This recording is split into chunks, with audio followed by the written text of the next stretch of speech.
Ok, estamos no ar mais uma vez para mais um estudo do NEP. E para quem está assistindo a gente, talvez vá perceber, vai estranhar que só vai ficar a tela dos slides. Opa, Paulo. Vocês vão estranhar que vão apenas ver a tela dos slides e vão escutar a voz da gente, justamente por conta daquela mudança que a gente já anunciou na semana passada, que o Hangouts ele não faz mais transmissões ao vivo, né, pelo YouTube. Então a gente está tendo que se adaptar um pouco, está fazendo a gravação do programa por fora, mas de qualquer forma a gente toca o estudo em frente, certo? Então o estudo de hoje, que trata justamente da passagem do jovem rico, ela está contida em Mateus capítulo 19, versículo 16 a 22, mas a gente vai ver que ela traz uma série de detalhes muito mais ricos, né, justamente em Marcos e em Lucas. Lucas, enquanto aquele evangelista que já vai ter umas concordâncias maiores com Marcos, né, porque eles têm um caráter mais historiográfico. Mateus com algumas divergências, como a gente vai conseguir ver aqui ao longo do estudo. E essa é a primeira parte do estudo, né? Temos aqui hoje conosco Sérgio, né, que está vindo pela primeira vez para ver como é que é o estudo, né? Está aqui com uma cara meio espantado, porque está vendo aqui a correria que a gente estava tendo aqui com os equipamentos de gravação. A gente está passando por uma fase de transição, estamos um pouco perdidos ainda, mas vamos tocando o estudo em frente. E a primeira parte do estudo, né, o estudo ele se divide em 2 semanas, e na primeira parte a gente busca compreender melhor o contexto da perícope, né, ou seja, do trecho do evangelho que a gente está estudando. Então a gente procura se ater mais aos comentários dos estudiosos bíblicos, que eles vão focar na questão de contexto, né? Quem eram os personagens envolvidos, quais eram aspectos socioculturais que podem influenciar a maneira como eles estavam falando, determinadas expressões idiomáticas. E aí a segunda parte do estudo a gente destina aos comentários de autores espíritas ou de espíritos, né? Que através da psicografia vem trazer as suas mensagens, né? Então temos muitas mensagens de Amélia Rodrigues, de Humberto de Campos, que eles trazem sempre assim o background ali da passagem, o que estava acontecendo, quais eram as emoções e sentimentos envolvidos, né? E alguns autores encarnados, né? Não espíritos, mas espíritas, né? Que comentam sobre a passagem, como a gente vai ter o Pastorino, o Saião, etc.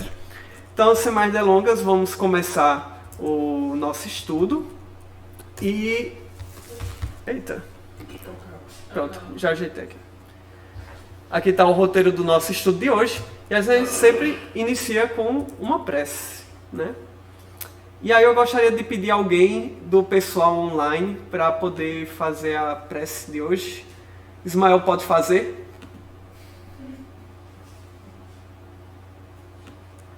Ismael acabou de descer. E meu microfone acho que tá doido, ou tá funcionando? Pois então é você mesmo, minha querida. Não! Vamos lá. Hoje? Então vamos lá. Tá ok com o meu áudio? Tá ótimo, tá perfeito. Então vamos fechar nossos olhos e acerenando aos poucos. Serenando nossa respiração, nos conectando com a espiritualidade amiga, para que possamos estar de corações abertos, para melhor compreender a passagem de hoje, mas especialmente conseguir colocar em prática, como assim tem sido com os nossos estudos do NEP, que cada vez mais a gente consiga aplicar e expandir esses aprendizados. Agradecemos a espiritualidade amiga que nos acompanha toda terça-feira, nos harmonizando e nos guiando para que estejamos aqui todos juntos nesse horário. E aqueles nepianos que não possam estar conosco e também sejam abastecidos com essa energia que recebemos no dia de hoje. E que toda essa energia positiva, de amor, de fraternidade, possa alcançar todos os nossos lares, para que tenhamos semana de paz, tranquilidade e a certeza da presença do nosso mestre, amigo, irmão nas nossas vidas cada vez mais. Assim seja.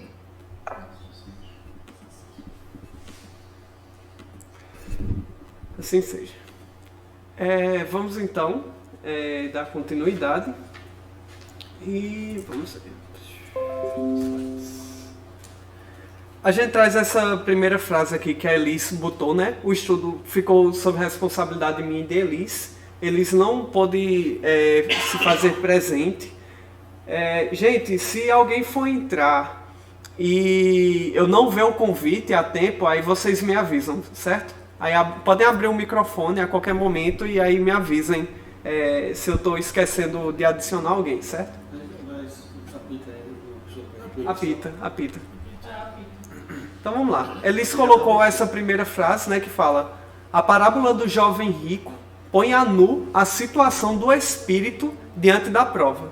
E de fato a gente vai ver que é uma passagem no qual Jesus demanda daquele jovem uma abdicação muito grande, né? Uma abdicação ao ponto de se desfazer de todos os seus bens. E é uma passagem bem famosa, a gente com certeza todos aqui já devem ter ouvido a história do jovem rico, né? E é justamente essa passagem que a gente vai estudar hoje. Então a gente começa sempre com a leitura da perícope. Vamos pedir para Ramon ler.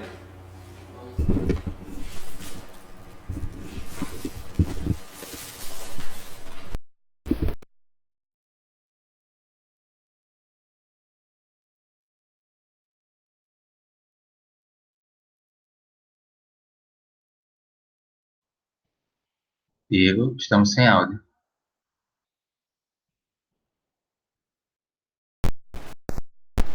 E agora? Opa, hello, olá, boa noite.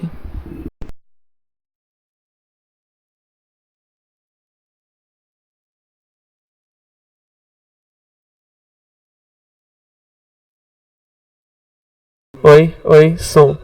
Oi. Voltou. Oi, votou? Voltou. Certo. Voltou. Eu acho que foi só o cabo. Ao contato, né? Estão ouvindo? Sim. Mateus, capítulo 19, versículos 16 a 22. Novo Testamento, Haroldo Dutra. O jovem rico. Eis que alguém, aproximando-se dele, lhe disse: Mestre, que farei de bom para que venha a vida eterna? Ele, porém, lhe disse: O que me perguntas acerca do bom? Um só é o bom. Se queres entrar na vida eterna, observa os mandamentos.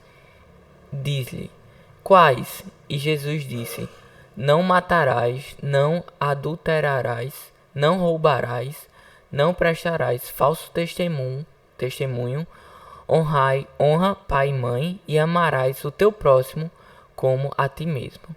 O jovem lhe disse: Guardei todas essas coisas. Que falta ainda? Disse-lhe Jesus: Se queres ser perfeito, vai, vende os teus bens, dá aos pobres e terás um tesouro nos céus. Vem e segue-me. O moço, ouvindo essa palavra, saiu entristecido, pois era possuidor de muitos bens. Leio outro? Pode ler o de Jerusalém, mas os outros a gente só... Certo. Como a gente já está com o tempo mais corrido, né? Geralmente a gente faz uma análise mais minuciosa, né, sobre as traduções, né? Só explicando, essa tradução da esquerda é a tradução de Haroldo Dutra, né? A tradução da direita é a tradução da Bíblia de Jerusalém, mas a gente vai se ater mais às diferenças entre os evangelhos sinóticos, que são os evangelhos de Mateus, de Marcos e de Lucas, certo? Mas aí, se João vê alguma coisa aí no Bible Hub que ele queira destacar de diferente, aí a gente pode abrir um parênteses, beleza? Então vamos para a segunda passagem, que é a de Marcos. E pedir para a Samara ler. O jovem rico. E pondo-se a caminho, um homem, correndo para ele e ajoelhando-se diante dele, o interrogava. Bom mestre, que farei para herdar a vida eterna? Disse-lhe Jesus. Por que me dizes bom? Ninguém é bom senão um Deus. Sabes os mandamentos: não matarás, não adulterarás, não roubarás, não prestarás falso testemunho, não defraudarás. Honra teu pai e tua mãe. Ele disse-lhe: Mestre, guardei todas essas coisas, desde a minha juventude. E Jesus, fitando-o, o amou e lhe disse: Uma coisa te falta. Vai, vendo o quanto tens, dá aos pobres e terás o tesouro no céu. Vem e segue-me. Ele, pesaroso por causa desta palavra, saiu entristecido, pois era um possuidor de muitos bens. Haroldo. Novo Testamento. Como é?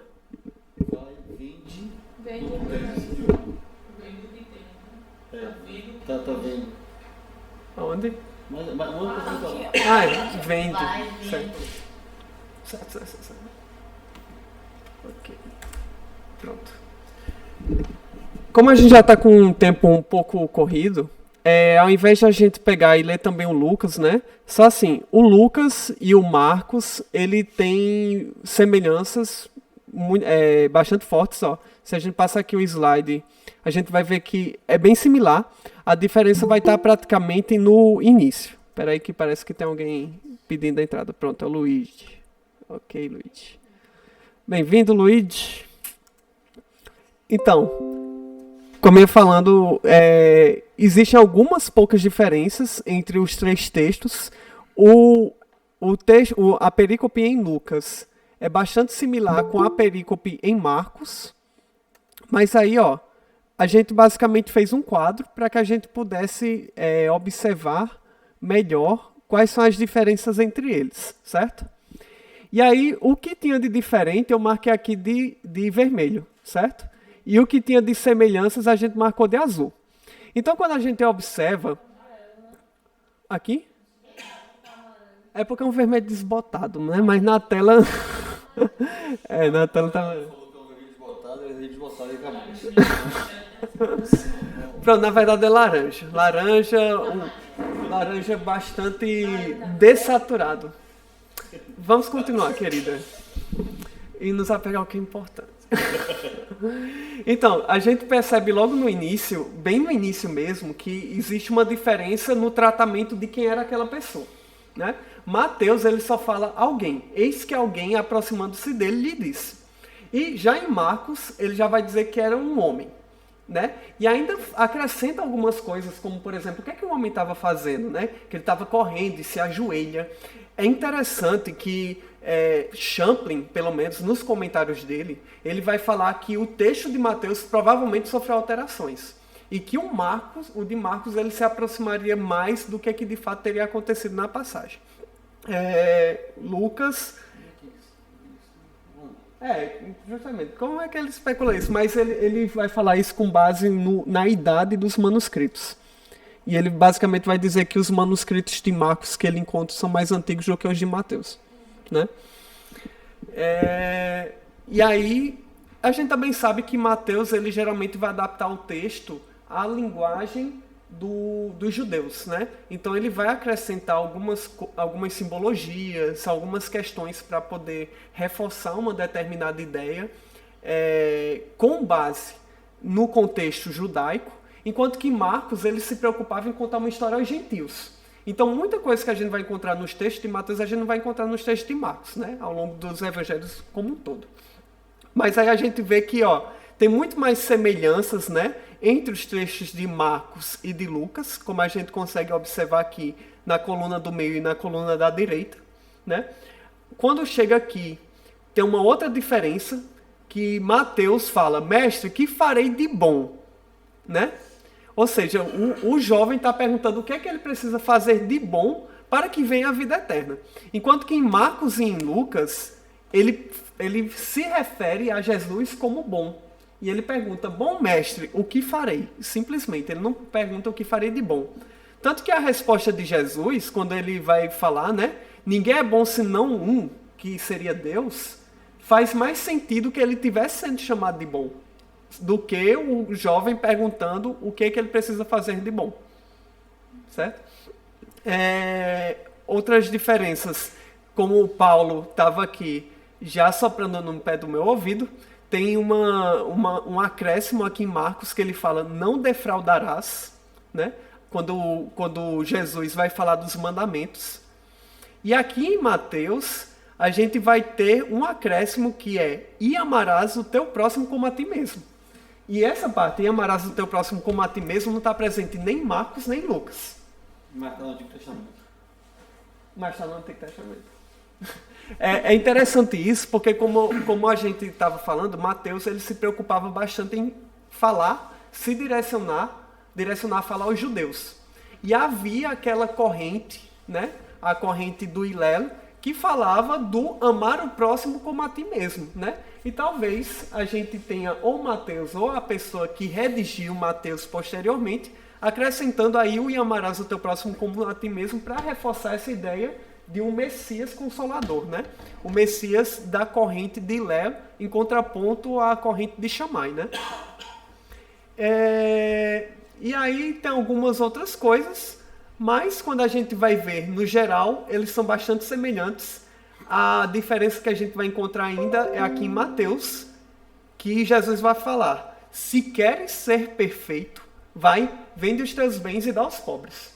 Então é engraçado, porque por Mateus, a gente vai tender a entender que existem duas coisas diferentes. Existe o ser, o herdar a vida eterna e o ser perfeito. Então, enquanto que em Marcos e em Lucas você não tem essas duas coisas distintas. Você simplesmente tem o herdar a vida eterna. E tudo fala sobre herdar a vida eterna. E uma coisa que está faltando para herdar a vida eterna seria essa questão da doação, né? Então, tá aí o quadro comparativo. Pode falar, João. Minha voz está quase inaudível, mas para ficar registrado ali em Mateus, quando ele fala assim, o que me perguntas acerca do bom? Um só é o bom. E a gente vê Marcos e Lucas falar de Deus. Aí parece que estão falando de coisas diferentes. Quando você vai no grego, a palavrinha que tem lá é o único, um. Então é Deus também. Mateus está falando de Deus também. Jesus falou assim, só o único, só o uno é bom. E quem é o único? Deus. Mas eles não pronunciavam Deus. Exato. Exato. Veja que Mateus escrevia para os judeus. Então colocar o nome de Deus lá não faria sentido para Mateus. Lucas, como fala para grego e romano, coloca Deus. Então Mateus está dizendo só um, só aquele que é o único é o bom. Então está falando de Deus do mesmo jeito, embora não apareça o nome de Deus. Sim. E esse é um dos comentários de Kim, né? Ele vai falar justamente disso. Mas assim, nessa resposta de Jesus aí para o jovem, se quer ser perfeito, é porque na verdade a condição para herdar essa vida eterna, né? Eu acho que passa por essa perfeição, né? Ok. Mas aí, gente, para que a gente possa ilustrar melhor, né, a passagem, para a gente possa compreender melhor, a gente vai ter aí um vídeo do canal Mormon e vou então compartilhar aqui o link com o pessoal que está participando online. Ô, Tiro, Oi.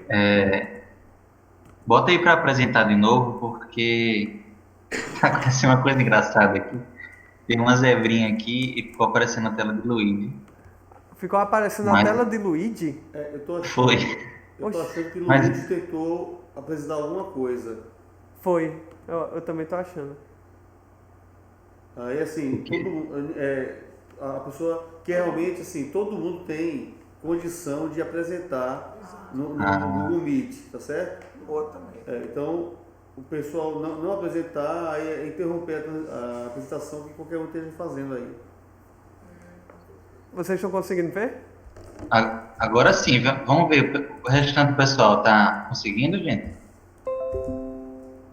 Vocês conseguiram ver o quadro? enquanto a gente estava falando? Sim. Ah. Sim, eu consegui, algumas pessoas não conseguiram, mas eu tava vendo através de Luigi. Tava vendo através de Luigi. Pronto, gente. Eu copiei o link do... copiei o link do vídeo aí, pra vocês poderem ver, viu? Sim, amigo. Ótimo.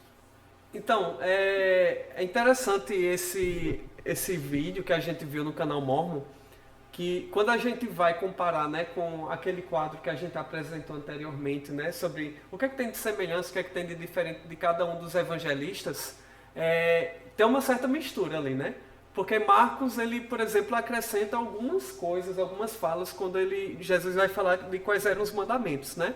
Mas o vídeo, ele já vai trazer alguns aspectos, como, por exemplo, como o jovem estava, né? Que ele se ajoelhou, que ele vai falar com Jesus, né?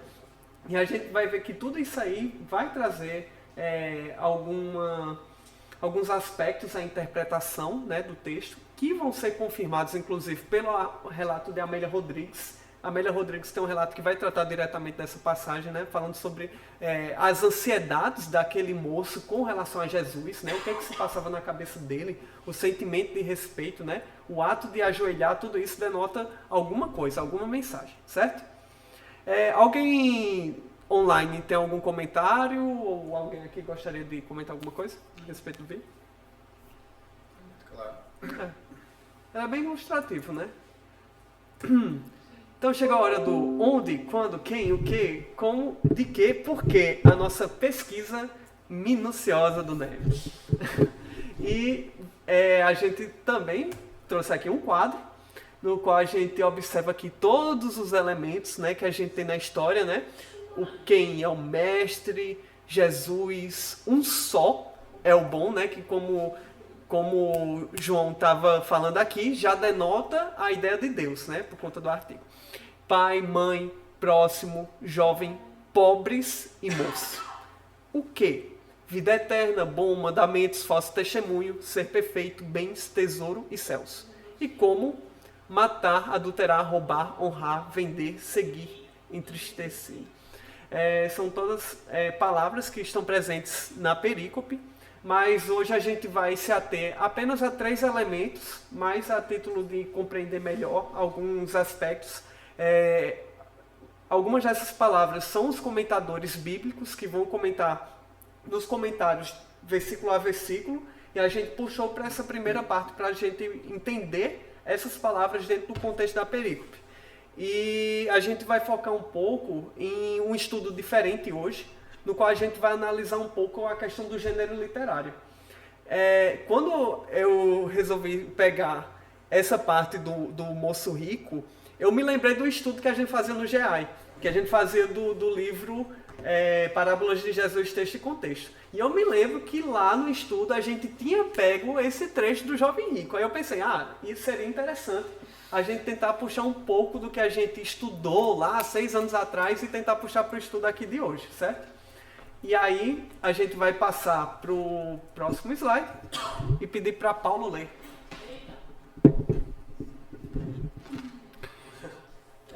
Bom. Eu repetindo. A tradição judaica enfatizava a bondade de Deus e até usava o bom como título para ele, como também para a lei, por enfatizar a bondade única de Deus. Jesus esperava confrontar o homem com suas próprias necessidades. Kinner.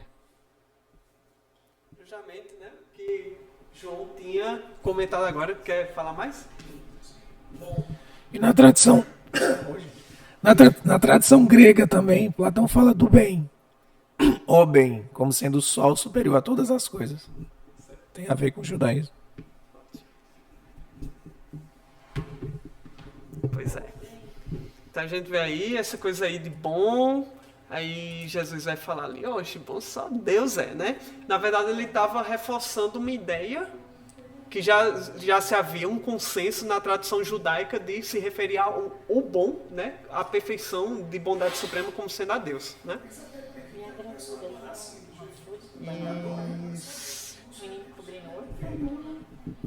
Para quem não escutou João, certamente vocês não escutaram porque está muito rouco. João está falando, provavelmente Jesus falou isso justamente para que as pessoas não viessem a idolatrar Jesus. Né? Porque justamente por você se referir a Deus como sendo o bom, o bem supremo, né? Você está se referindo a bom mestre, né? Porque assim, em geral, os rabinos, os mestres, eles não tinham esse adjetivo bom antes do nome, né?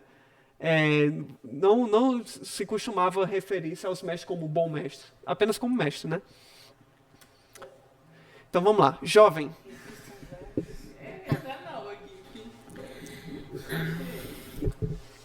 Quem? Jovem. Essa história foi contada nos 3 evangelhos sinóticos. Mateus diz que o homem era jovem e que possuía muitas propriedades. Lucas informa que ele era um príncipe e muito rico. Jovem o coloca entre 24 e 40 anos de idade. Nossa, eu achei que também ele era tão jovem. Pois eu vou botar aqui o GIF do Chaves, só para brincar um pouco, mas para ver, né, como assim. A questão da nossa concepção de jovem, né, ela é diferente da concepção de jovem daquela população dos judeus, né, de há 2000 anos, e muito provavelmente dos judeus de hoje, porque você tem a questão do Hanukkah, né, que você já considera o menino como um homem com 13 anos de idade. Mas enfim, há 2000 anos atrás, essa concepção de jovem era ainda mais diferente, né? E de fato, quando a gente vai pegar ali o livro Paulo e Estevão, né, que a gente vai ver quantos anos tinha Paulo, né? Paulo devia estar ali na casa dos 30 anos, e a idade dos 30 é a idade do vigor, é a idade em que você está no ápice da sua forma física, né? Então, de fato, quando a gente vai pegar Jesus também, no ápice do seu apostolado, ele tem ali seus 33, 35 anos, né? Se a gente for considerar que Jesus nasceu 4 anos antes de Cristo. Então a concepção de juventude, né, para o povo daquela época era diferente da gente, certo? Vou passar então para Gabi. Lê o próximo slide.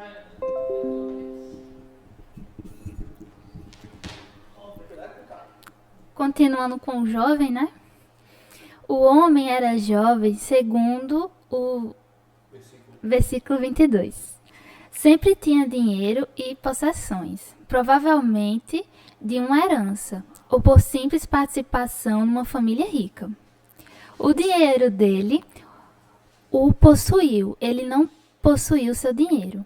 Este fato a história ilustra absolutamente.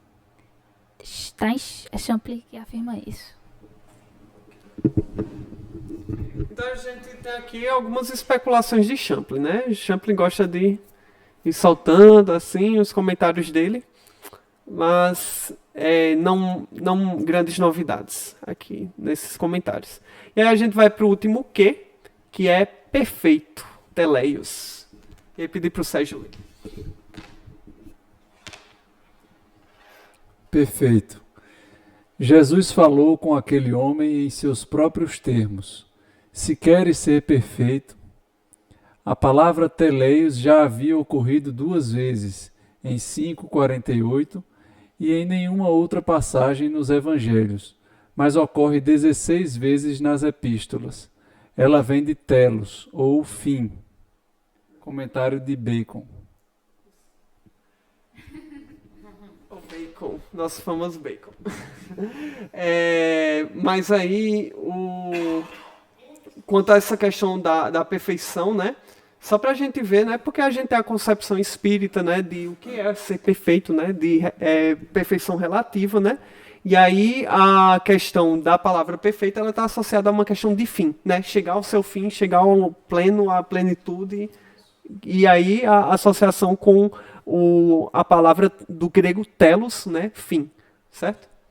E direto ao ponto. Fala aí. Agora, quando tem aquela passagem que diz assim, sede perfeito, como perfeito é o Pai Celestial. Não é isso, né? Tem uma interpretação, inclusive o Saulo, ele faz essa colocação, acho que no estudo do NEP, lá na FEB, na época, que Jesus ele utiliza meu Pai, nosso Pai, vosso Pai. Né? E aí, cada uma dessas colocações indica o grau de compreensão, né? Então, seja perfeito como o vosso Pai é perfeito, é no sentido, sede perfeito tanto quanto você compreende a perfeição do Pai. Né? Porque senão você Jesus estaria falando uma coisa totalmente inalcançável para aquele momento. Né? Então, esse fim tem que ser relativo, talvez, ao grau de compreensão da pessoa. Show. Muito massa, né? Os próximos slides, eles são retirados de trechos, né, do livro Parábolas de Jesus, Texto e Contexto. E a gente trouxe apenas para poder a gente refletir um pouco sobre a questão dos gêneros literários. É importante a gente destacar aqui que o objetivo não é estudar a forma pela forma, né? Todo estudo que a gente faz aqui no NEP, ele tem o objetivo da gente trazer alguma reflexão de caráter pessoal para a gente. E trazer algo que nos engrandeça, que nos ajude a evoluir.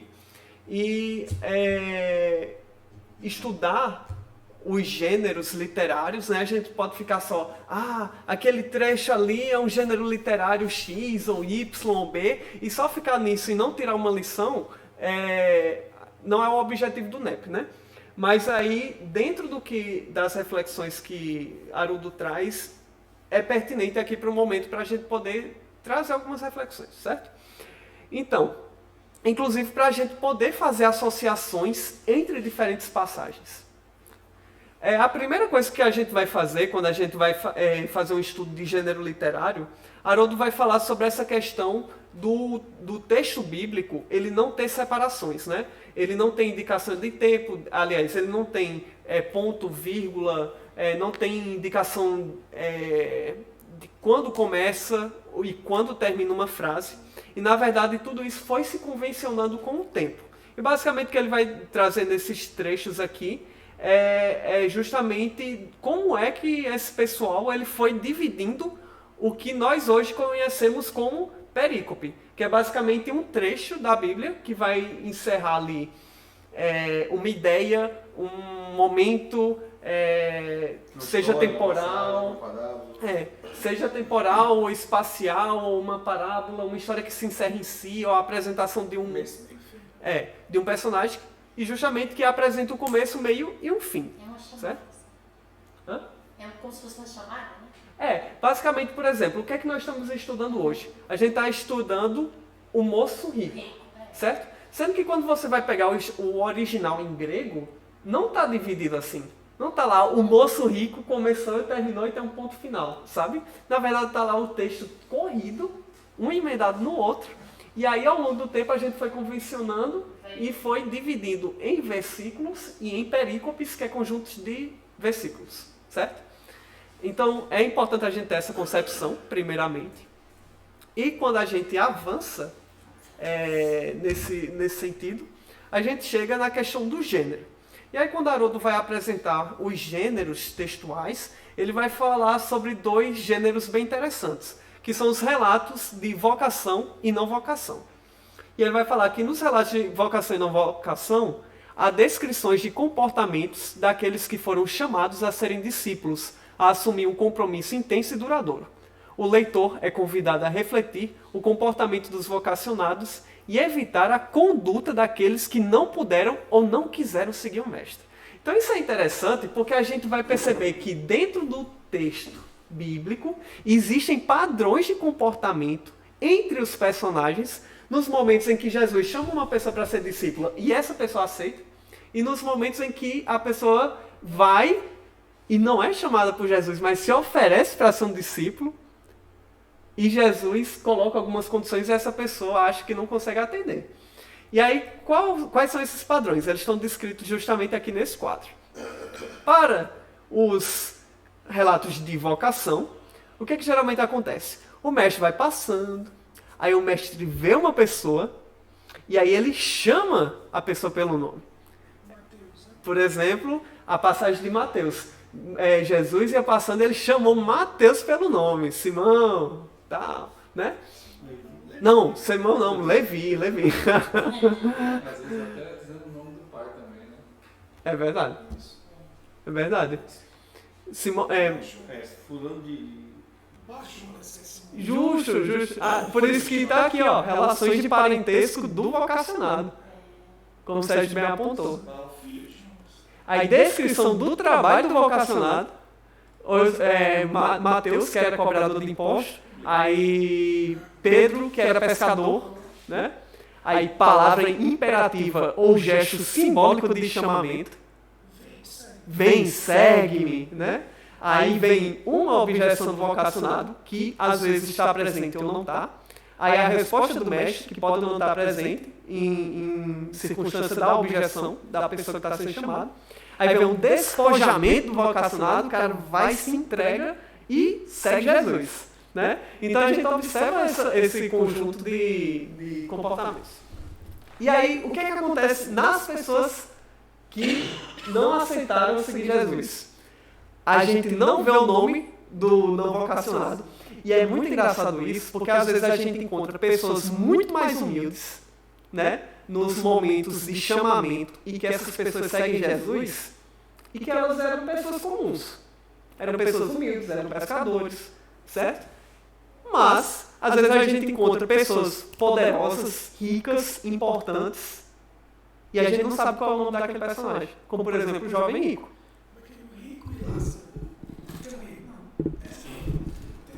Aham. Lázaro é um mendigo, não tem nome. O rico não tinha nome. Sim. Lázaro ninguém, mas tinha uma virtude. Eu vou traduzir aqui para o pessoal o que João acabou de falar. Ele está chamando a atenção para a passagem do rico e do Lázaro. Que justamente Lázaro é a pessoa mais pobre. E ela é chamada pelo nome na parábola. Enquanto que o rico só é referido como rico. A gente não sabe quem era o rico. E teoricamente, se a gente for observar nos relatos da história, né, o rico é a pessoa que vai ter um nome escrito no registro histórico Do mundo, né? do mundo. Tecnicamente, ninguém se lembra dos pobres. Opa, tem alguém mexendo ali na bateria? Não. Ok. Aí vamos seguindo. Aí tem a ausência do nome, a falta de chamamento, ou seja, a pessoa é que vem e se oferece. Jesus vai apresentar um pré-requisito. O cara vai insistir em alguma coisa. Jesus vai exigir um grande despojamento. E aí o não vocacionado desiste. E aí quando a gente passa aqui o slide... O jovem rico, acho que ele desistiu, né? Ele vira assim. Será que ele desistiu? Será? A gente vai saber. Será que ele desistiu? Ó, aqui a gente tem algumas relações, certo? Vender tudo que tem. Olha só. E aí a gente vai ver na passagem. A ausência do nome do vocacionado, do não vocacionado. Eis que alguém, né?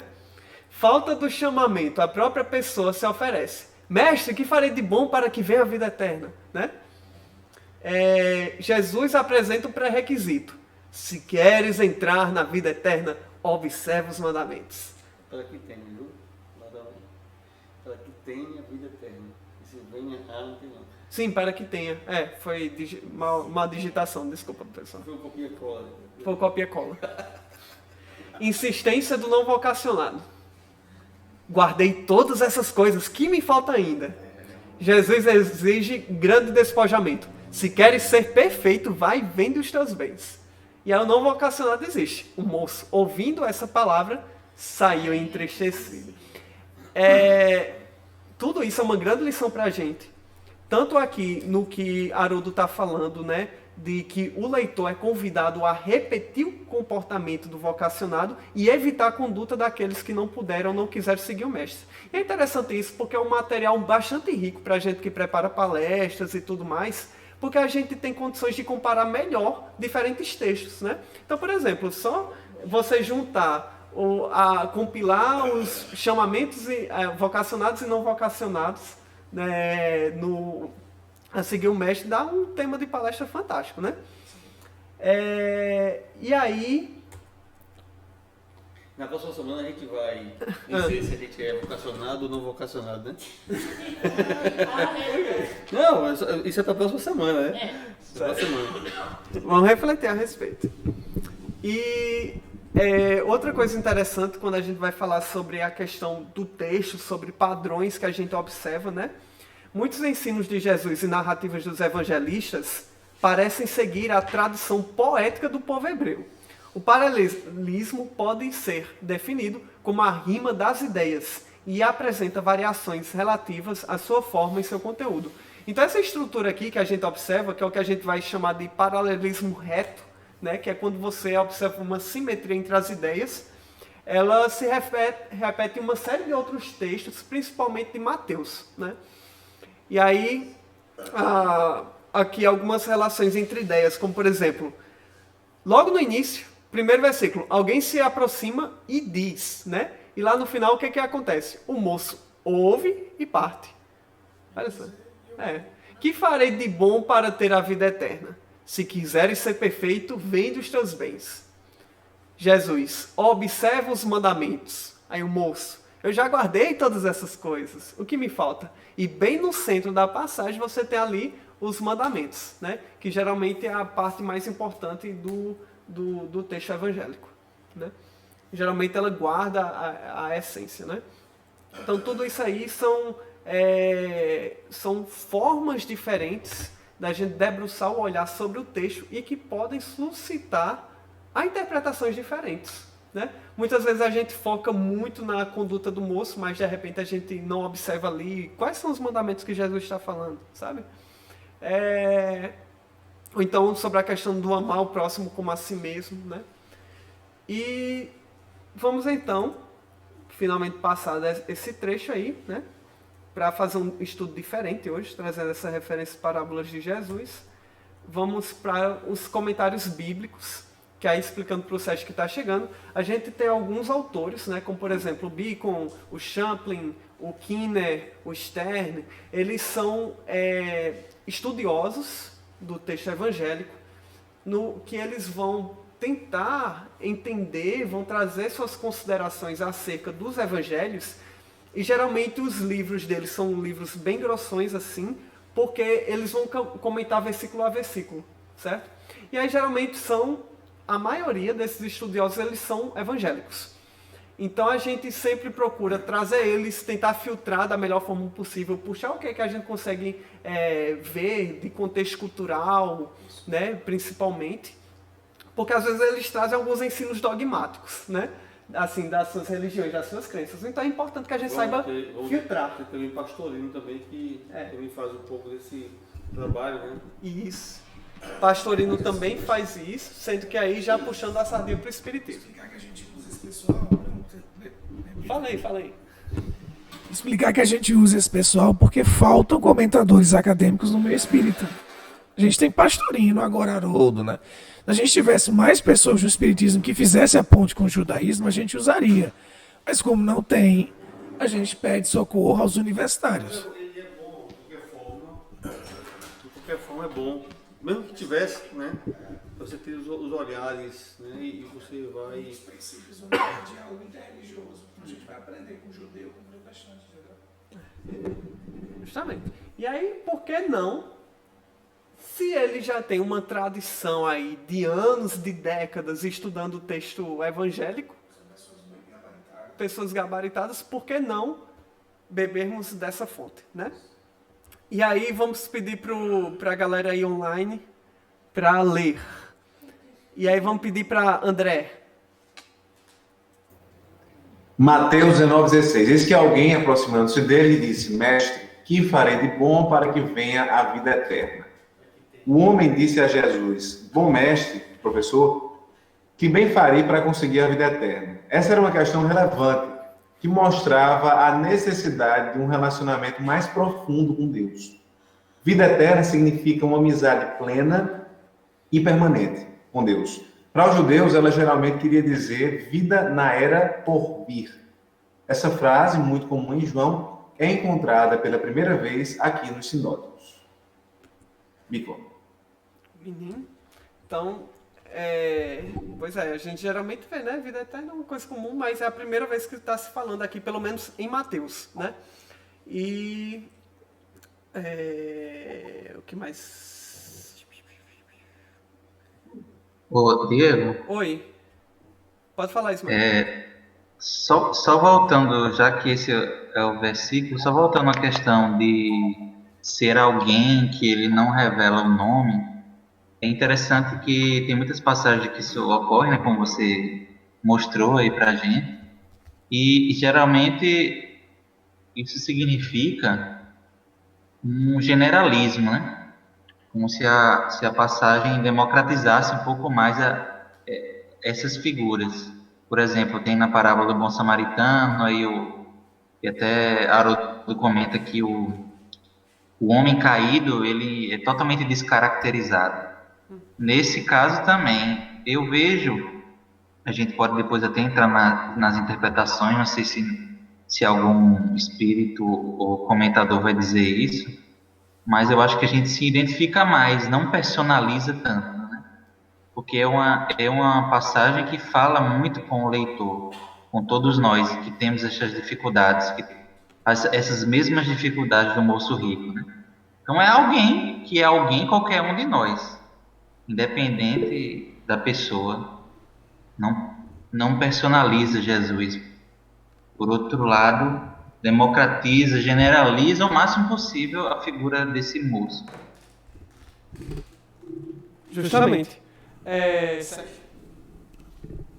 E até talvez em alguns outros casos, como o caso de Maria Madalena, né, de ele fazer uma exigência nesses termos e essa exigência ela ser atendida e ela acabar se tornando uma vocacionada também, né?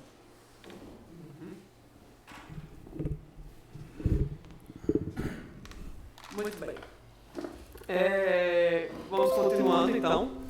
A gente vai observar aqui que tem alguns comentários de Mateus e que também a gente puxou de Marcos para poder fazer uma relação, porque como Mateus ele é geralmente diferente de Marcos, mas Marcos ele traz alguns elementos a mais, a gente vai encontrar também aqui alguns comentários de Marcos e não só de Mateus, certo? Mas esse aqui é de Mateus e é de Champlin. Pedi aqui para... Deixa eu ver quem é o próximo na lista. Ismael, tu pode ler? Posso sim. Então, o versículo de Mateus, eis que alguém... É o mesmo versículo, né? É o mesmo versículo. Pode continuar. Então, vou ler. Marcos introduz a narrativa dizendo: E pondo-se Jesus a caminho. Jesus estava viajando em uma caravana, pois ia para Jerusalém para assistir à Páscoa. À medida que se aproximava do fim da viagem, o número de viajantes aumentava. Essa foi a última viagem de Jesus para Jerusalém, porquanto seria naquele período pascal que as autoridades religiosas o crucificariam. E então, já estamos chegando.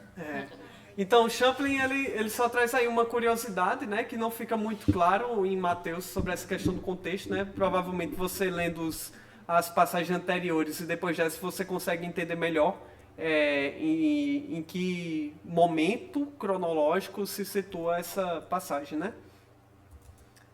Então, é importante a gente deixar claro que Jesus já era conhecido nessa época, né? Então é muito provável que esse cara... João está destacando aqui que já era o terceiro ano da vida de Jesus. Então as pessoas já vinham atrás de Jesus. Então não é incomum que um jovem rico venha a Jesus e inclusive se ponha de joelhos, né? E aí é o que a gente vai observar nesse comentário aqui de Kinner, que se encontra no primeiro versículo de Marcos, e aí a gente vai pedir para Israel ler.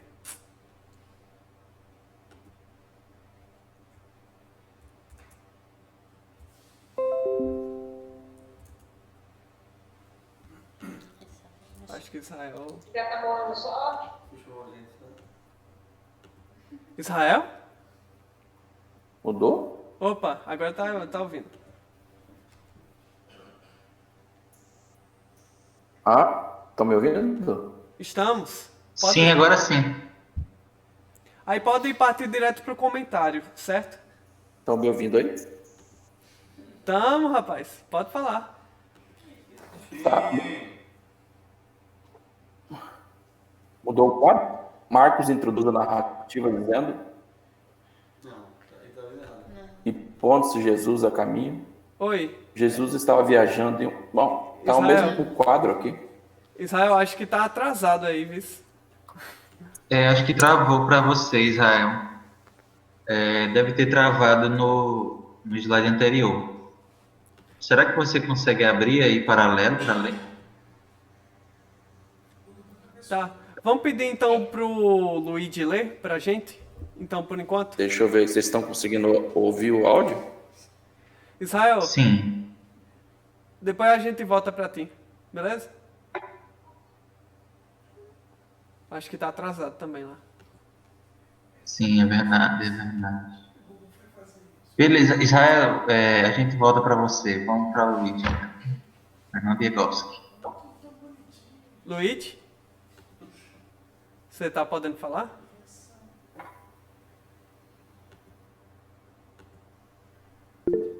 Deixa eu subir, a gente lê aqui, ó. A gente lê aqui. A gente lê, entendeu?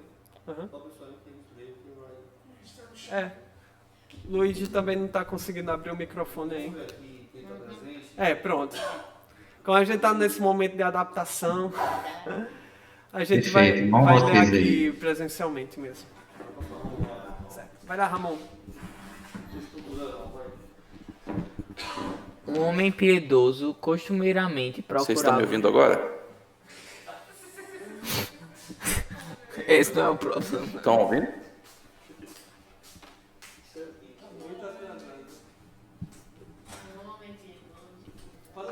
Posso? Um homem piedoso costumeiramente procurava... Vocês estão ouvindo? Um homem... Posso?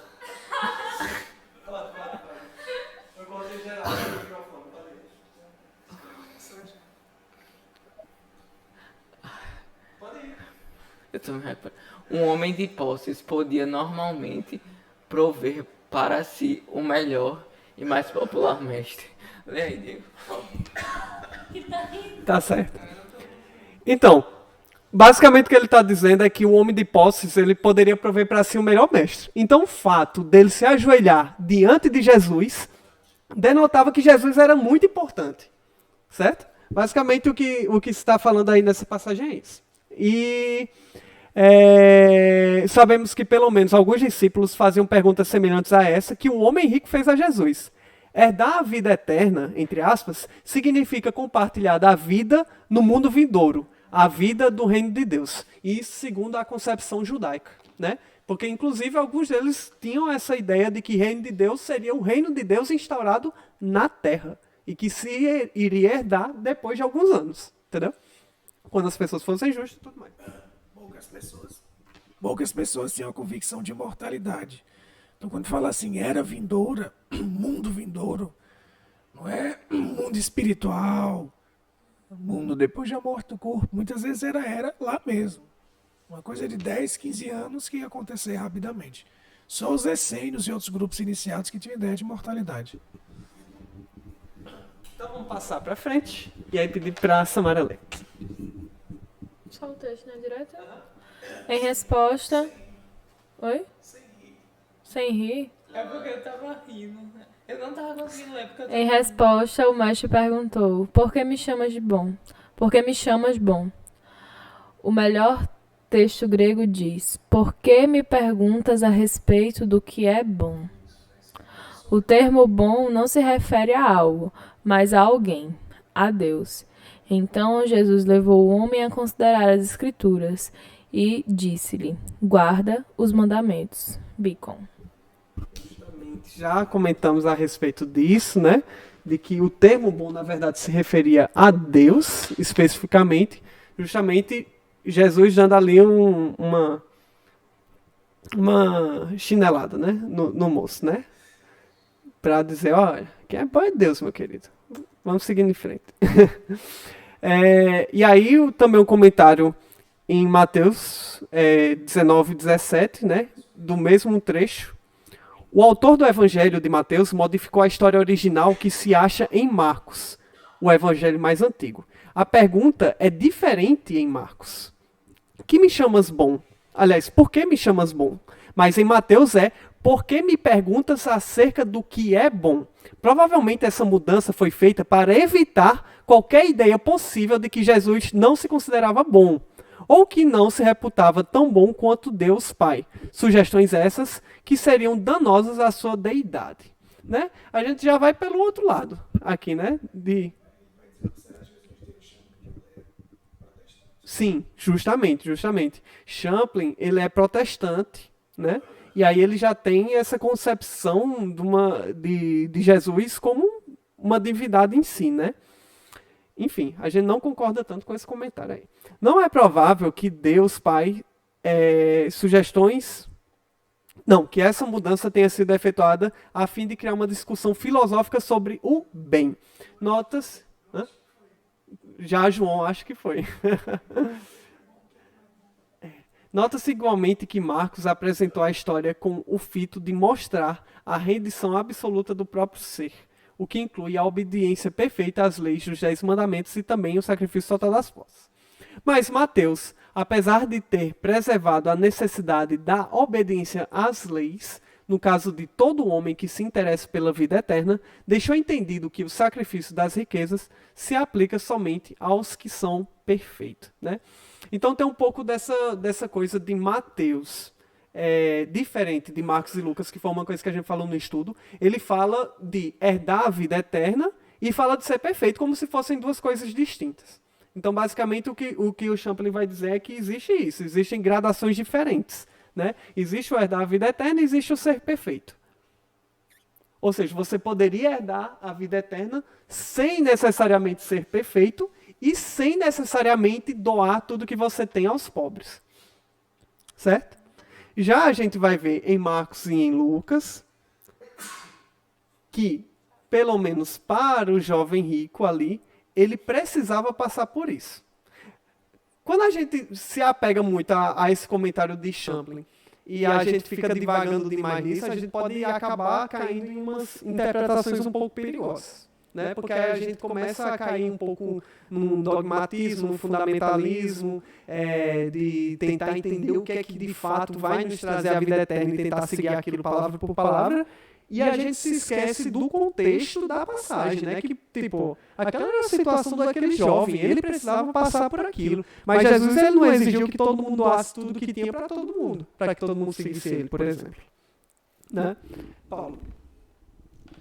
Não, só salientar que Champlin, ele parte do pressuposto que o Evangelho de Marcos é mais antigo, o que, no caso, para a gente, né, com Emmanuel, Mateus, que é o mais antigo, que na verdade Mateus fez no decorrer, digamos assim, da própria pregação, né, de Jesus, e até naquela pergunta que eu fiz a Lavarini, que você pediu fazer, né, que ele acha que o Evangelho de Mateus já estava completo naquela época já, né, mas que talvez ele tivesse ali só alguns trechos, algumas anotações de Levi, né, que Pedro leva então para Gesiel, né? Mas vamos continuar então. Infelizmente o tempo hoje está bastante curto. Nós temos quantos slides pela frente? 1, 2, 3, 4, 5, 6, 7, 8. Isso. Certo? Então vou tentar dar uma resumida para a gente não passar muito do tempo, certo? Então vamos lá. Deixa eu ver aqui. Bora falar quais.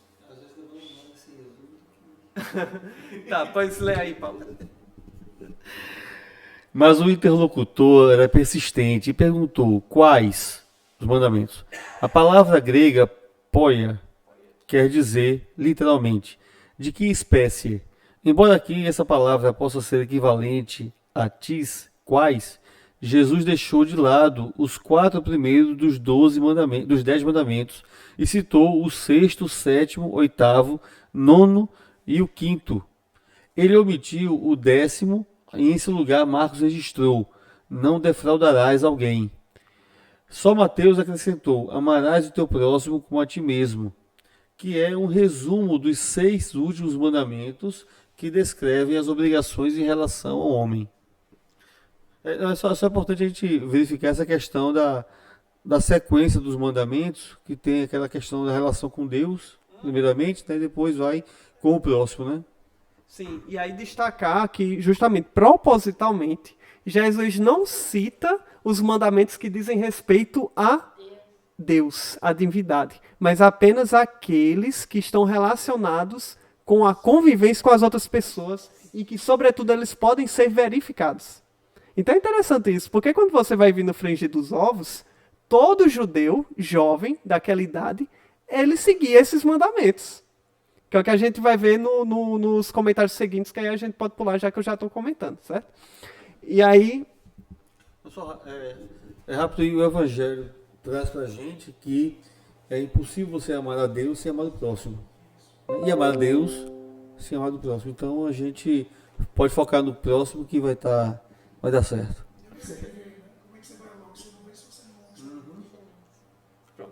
Aí esse comentário aí de Kinner fala justamente disso, né? Trata da questão dos relacionamentos entre humanos e que as pessoas poderiam verificar.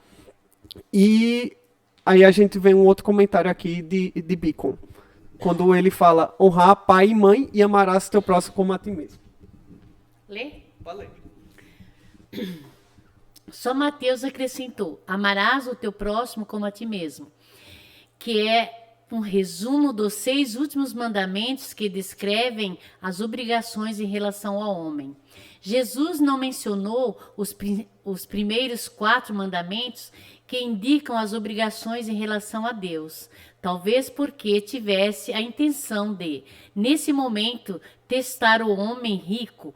O jovem havia quebrado o primeiro mandamento pelo fato de Mamon ter se tornado seu principal Deus.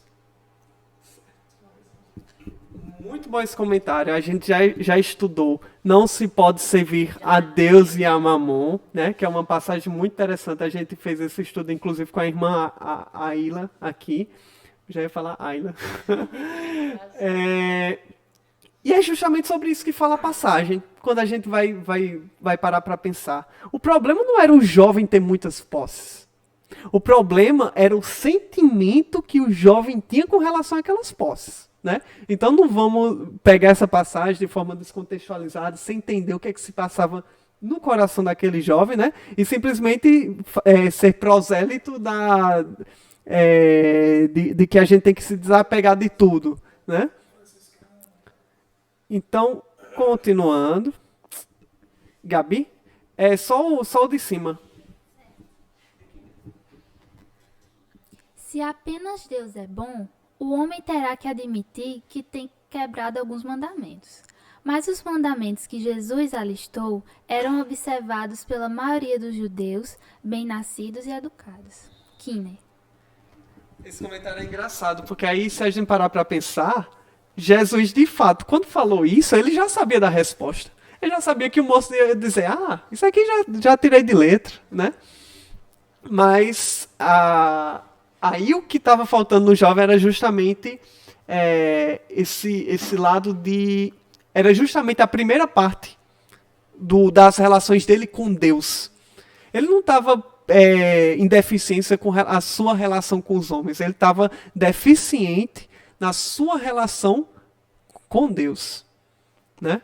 E às vezes isso é interessante, porque quando a gente para pensar que a lição de Jesus, ela não é uma lição apenas para uma figura, mas que essas figuras, elas representam a humanidade, representam, por exemplo, o povo judeu, e o povo judeu enquanto uma representação da humanidade, né? A gente sabe que muitas vezes a gente se apega demais à forma, na maneira como a gente expressa a nossa religiosidade, né? O que as pessoas vão pensar, o que nós estamos fazendo, e muitas vezes nos esquecemos de modificar os nossos sentimentos internos, de modificar a nossa percepção de nossa relação com Deus, né? Coisas mais profundas que estão nos nossos íntimos e que Jesus não podia simplesmente chegar para o moço: ei, ó, tu não está adorando a Deus do jeito que você deve, não. Não, você tem que ir com calma, né? Ó, tu já está fazendo isso aí? Tô. Tá, mas está faltando negócio. Uma coisa te falta, né? Que é adorar a Deus acima de todas as coisas. Amar a Deus sobre todas as coisas é o próximo como a ti mesmo. Por isso que ele fala só amar o próximo como a ti mesmo. É uma questão que você... É como a gente aqui. Então, a gente veio para a federação, para a casa espírita. Aqui a gente se esforça para ser o melhor possível. As pessoas acreditam que a gente é bonzinho, né? Mas vai morar, né? Vai estar lá na intimidade. Porque a questão com Deus é a intimidade, não é a questão interna. Aí tem toda uma revolução a ser feita, né? Então, essa questão de você verificar para com o próximo é muito só a parte exterior e que muitas vezes você não sabe como de fato é a intenção, o que move a pessoa naquele agir. Então você acha que a pessoa está fazendo a caridade, mas ela não está sendo caridosa. Está só na parte que a gente está enxergando, o movimento, né? Mas aquilo que move por dentro são interesses outros. Só na prática. E aí, nesse trecho aí, que Jesus fala: se quiseres ser perfeito, vai, vem todos os teus bens. Os comentários que a gente vai ver de Kinner é basicamente dizendo que isso não era prática comum, certo? Alguns mestres radicais gregos exigiam que as pessoas se desfizessem de todos os seus bens. Mas isso não era bem visto na sociedade judaica, porque se a pessoa doa tudo o que tem, você se torna um mendigo.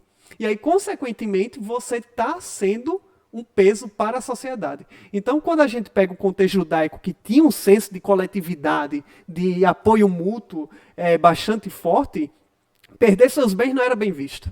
Inclusive, a gente vai observar na passagem do filho pródigo, que o filho ganha o dinheiro do seu pai, a herança, e vai gastar lá fora e volta. Como é que eles perceberam aquilo? Tipo, o cara sai de casa, pede a herança com antecedência e ainda perde tudo para um povo que não é judeu, né, para o gentil, né? E aí, considerando o aspecto xenófobo, né, do judeu, que é muito exclusivista, né? Assim, tem um senso de comunidade muito forte entre si, né? Isso não é bem visto, certo? Então, manter suas riquezas era algo legal para eles, né? E aí, pedir para o Sérgio ler isso aí. Faltam só 3 slides e a gente encerra. O que a palavra perfeito sugere aqui é o que ela comumente quer dizer no Antigo Testamento: lealdade absoluta e obediência de todo o coração. Esse jovem não pôde enfrentar isso. Ele estava disposto a disciplinar-se para observar todas as estipulações externas e até mesmo para realizar obras além do exigido. Mas por causa da sua riqueza, ele tinha o coração dividido. Seu dinheiro competia com Deus. E o que Jesus exige em todo lugar como uma condição para a vida eterna é o discipulado absoluto e radical. Isso obriga a entrega do eu. Carson, né? Apesar da palavra forte, né, dessa absoluta e radical, mas essa primeira parte mais branda dele, ele tem tudo a ver com o que a gente estava falando, né? Sobre o que a gente coloca em prioridade na nossa vida, né? Isso não significa você sair falando para todo mundo com atos externos: vamos adorar a Deus, vamos para a igreja e tudo mais, né? Mas é uma questão íntima, né? Como a gente estava falando aqui, é uma questão mais interna de modificação. E aí a gente chega no comentário triste, né? Do versículo 22, que o moço, ouvindo essas palavras, sai entristecido. É pedir para a Gabi ler. Certo. Recusando-se a renunciar, o jovem retirou-se triste, literalmente entristecido. Ele estava dominado por um conflito de interesses. Desejava obedecer a Jesus, mas também queria gozar sua fortuna. Esse último desejo era mais forte e venceu. Então agora tá o final da história, né? Que tristeza. É que eu não lembrava muito desse Jesus. Foi, ele desistiu. Ele desistiu. Desistiu de seguir Jesus. E aí, gente, a gente fica, nossa, mas que bad vibes esse estudo, né? É por isso que a gente traz aqui algumas reflexões finais. É curioso notar que a maior parte dos comentários bíblicos acaba com um tom tanto quanto pessimista diante do insucesso do jovem em seguir Jesus. Alguns chegando a tratar da perdição da riqueza como sendo mal contido no objeto da riqueza em si mesmo, e não na postura de apego, desapego que temos diante de determinadas situações. Devemos, contudo, lembrar-nos da grande lição que o Espiritismo nos traz, da continuidade da vida e das oportunidades que temos de revisar os passos vacilantes do passado. Por isso, o estudo é a luz do Espiritismo, que nos esclarece ao mesmo tempo que consola. Assim como nós estamos tendo e teremos novas oportunidades de chegar ao bem e à perfeição tão almejados, o jovem rico também encontrará a oportunidade de se reencontrar com Cristo, no amor ao próximo e abdicação de si mesmo, em terras brasileiras. Continua no próximo estudo. Pode falar, Sérgio. Tem uma palestra do Arthur Valadares, né? Que ele comenta um trecho muito bacana do Há 2000 anos, que é aquele encontro de Jesus com Públio Lentulus, que é um momento que ele chama de pontos de referência nas encarnações. Que as encarnações da gente têm os altos e baixos, mas existem os pontos de referência. E nesse caso de Jesus, né, no encontro, era esse daí. Então, também essa passagem marca esse ponto de referência, né, na vida desse jovem. Era o momento em que ele estava se encontrando com Jesus e ali colocou o seu coração, né, ali expôs seu coração, mas aí diante também da exposição do coração de Jesus, ele também não conseguiu se deparar com o que a gente viu até agora, que foram as suas posses, né? E mais um comentário que eu me lembrei é a respeito desse bom mestre, né? Assim, comumente a gente chama as pessoas por adjetivos que muitas vezes a gente não reflete. E aí, grande fulano, fulano de tal. E isso diz muito também da relação da gente com aquilo que a gente considera grande, com aquilo que a gente considera bom. Né? E essa pergunta de Jesus, eu acho que serve para que a gente reflita nos mínimos detalhes como é que a gente está tratando o próximo. Se é com essa overdose de afeto, porque aí nesse caso a gente está depositando no outro talvez um amor que a gente deveria estar direcionando para o alto, ou se é com menosprezo também, né? Diminuindo o próximo também. Essa fala de Sérgio me lembrou de Alan Suassuna, quando ele disse que um jornalista chamou Chimbinha de músico genial, né? E aí ele diz assim, meu amigo, o seu gasto, né? A gente genial com Chimbinha, né? O que eu falei com Beethoven, né? O que eu vou usar? Essa fala de Paulo me fez lembrar um acontecimento com Chico, que está no livro Depoimentos de Chico Xavier, que um médium que era amigo de Chico viu um momento que uma senhora escreveu uma carta, né? Ela tinha participado das cartas psicografadas de Chico, e aí ela escreveu uma carta de agradecimento e no final botou assim, muito obrigado, grande Chico. E aí ele foi falar com essa mulher, disse, olha, não coloque esse grande Chico da próxima vez, né? Evite, porque ele não gosta muito e tal. E aí ele conta nesse livro que Chico passou a chamar, eu não lembro o nome do médium agora, mas Chico passou a chamar ele grande fulano, aí ele estava estranhando, ao ponto dele ter ficado com raiva de Chico. Ele ficou com raiva de Chico, porque o Chico está chamando ele de grande fulano. Aí ele, Chico, por que você está me chamando assim? Não, você não é grande e tal. E aí depois é que Chico foi explicar para ele, olha, ela estava manifestando o seu carinho e não cabe a nós darmos conselhos a ninguém. Ok, gente. Esse então foi o estudo nosso, meu e Delis, né? Obrigado a todos que pacientemente suportaram aí a questão do atraso por conta das adaptações técnicas que a gente está tendo aqui, né? E desde já, pessoal, agradecer aí a todos que participaram. Vamos participar do estudo da semana que vem, né? Sérgio, se quiser, já pode entrar no dever de casa também. Basicamente, o que é que a gente faz? A gente divide os textos, né? Que é basicamente, a gente vai pegar um texto de Amélia Rodrigues, um de Humberto Campos, e aí a gente divide em duplas, trios, para basicamente preparar 2 slides falando sobre a passagem. Mas o mais importante é o que é que aquilo contribui para você, o que é que trouxe de reflexão ao longo da semana aquele texto, certo? Interessante. Aí pronto, aí sinta-se à vontade para poder participar conosco já na próxima semana. Falta botar no grupo do WhatsApp, né? Tu ainda não tá não, né? Certo, vamos colocar no grupo do WhatsApp. Ok, gente. Então vamos encerrar. E aí pedir para Andrezito, você tá aí com a sua viola? Agora apareceu todos que estão.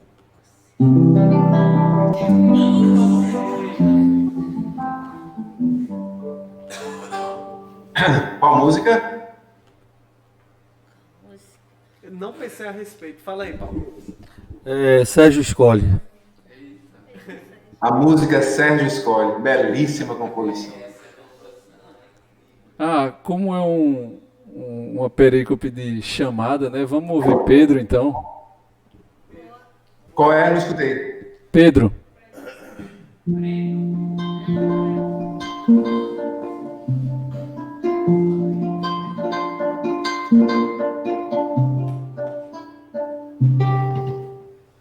Vem que eu te farei um pescador de homens, se perseverares, serás servas, pedra, onde a agonia do vazio medra, frutificarás a mitigar a fome. Quero ir contigo, mas receio as águas, temo afundar enquanto vais andando. Se no horto já precedes tuas chagas, eu, Tiago e João ao chão em sonho. Como não bastasse, eis-me a ferir. Um soldado que te traz voz de prisão. Sou pequena ovelha, atemorizada, valendo negação.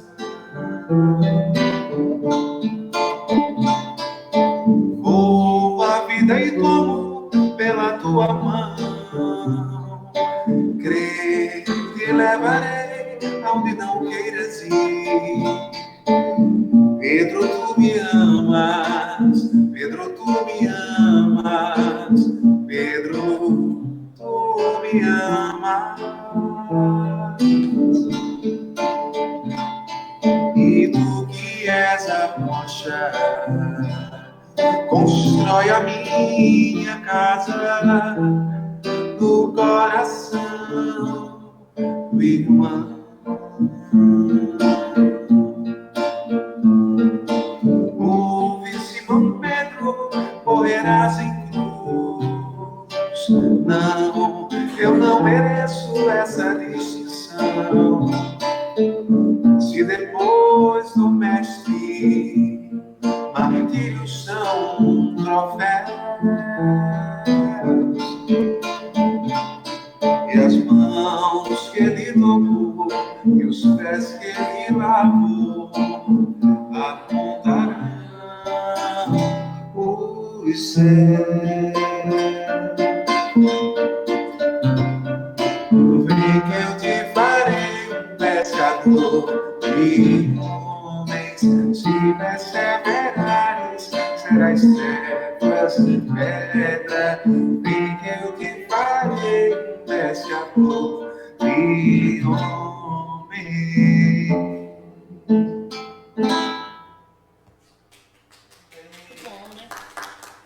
Pessoal, um abraço. Não se assuste com a descontração, porque o ele é um estudo à luz do Evangelho, à luz do Espiritismo, a gente se debruça sobre muitas coisas, mas assim, acima de tudo, o que impera no grupo de estudo é a amizade, é o sentimento de compartilhamento, né? E a gente procura manter esse espírito de descontração e reforçar esse abraço e estar um do lado do outro e dar esse suporte, né? Então seja bem-vindo, Sérgio. Esteja sempre à vontade para trazer suas contribuições, estar aqui presente junto com vocês. Sim, exatamente. Verdade. E é isso aí, pessoal. Até o estudo que vem e desculpa. Valeu, gente.